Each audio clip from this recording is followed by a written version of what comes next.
ومهما تكتر الاختراعات هتفضل الحاجة الحلوة اللي بنعملها بايدينا في رمضان هي احلى حاجة. عملت لكم الجلاش بطريقة اقتصادية وشكل جديد يفتح النفس على الاكل. طريقته سهلة جدا، مش بياخد وقت خالص في التحضير، وبجد طعمه خطير. تعالوا بقى نشوف هنعمله ازاي. هبدأ بالشربات. هحط كوبايتين من السكر عليهم كوباية من المية، وهقلبهم كده على البارد كويس قوي. هرفعهم على نار عالية. اول ما المية تبتدي تغلي هوطي النار لاقل من المتوسطة، واضيف نص ليمونة ومعلقة كبيرة من العسل الابيض، وهو على النار مش بقلبه خالص. ما ينفعش يا جماعة نقلبه عشان ما يسكرش مننا. وبفرشة كده مبلولة مية بمسح الجوانب، ولو في اي شوائب برضو طلعت بشيلها. بعد 10 دقايق بضيف الفانيليا وبقفل عليه، وخلاص كده هيبقى جاهز معايا. بسيبه يبرد خالص، وده بقى القوام بتاعه بعد ما برد بيبقى شربات تقيل. تعالوا بقى نجهز الحشوة.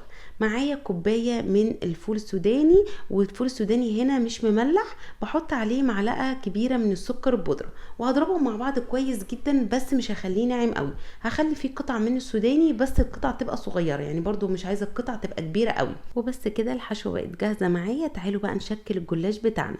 بجيب لفة من الجلاش وبسيبها زي ما هي، واقطعها على 3 بالشكل ده. هيتكون عندنا زي رول كده، هنفردهم بقى وهنشتغل فيهم ورقة ورقة. هاخد اول ورقة، وبعد كده هحط عليها الحشوة في النص بالطول كده، وهسيب الطرفين بتوع الجلاش فاضيين، يعني انا مش بحط على الاطراف. هبتدي بقى بالراحة قوي كده اكشكش الجلاش بتاعي بالمنظر ده.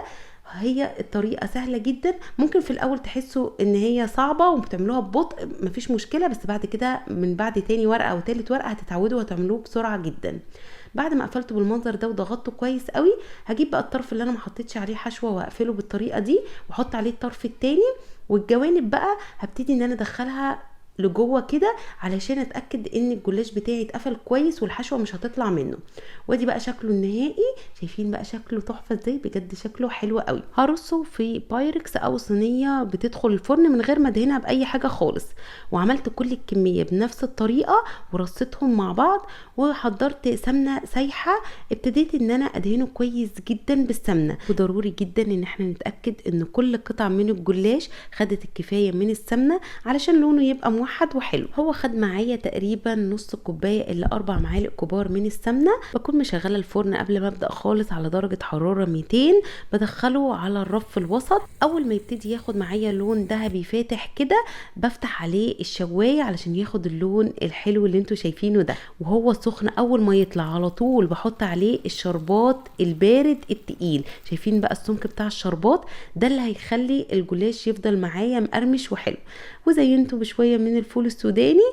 وادي بقى شكله تحفه يا جماعه، وريحته خطيره. لونه كان موحد وحلو قوي. طبعا تقدروا تعملوا حشوات تانية غير الفول السوداني، بس انا اكتر حاجه بحبها مع الجلاش الفول السوداني، غير ان هو اقتصادي ومش مكلف. كان مقرمش جدا وهش وخفيف قوي، وطعمه كان خطير وبيقعد كذا يوم مقرمش.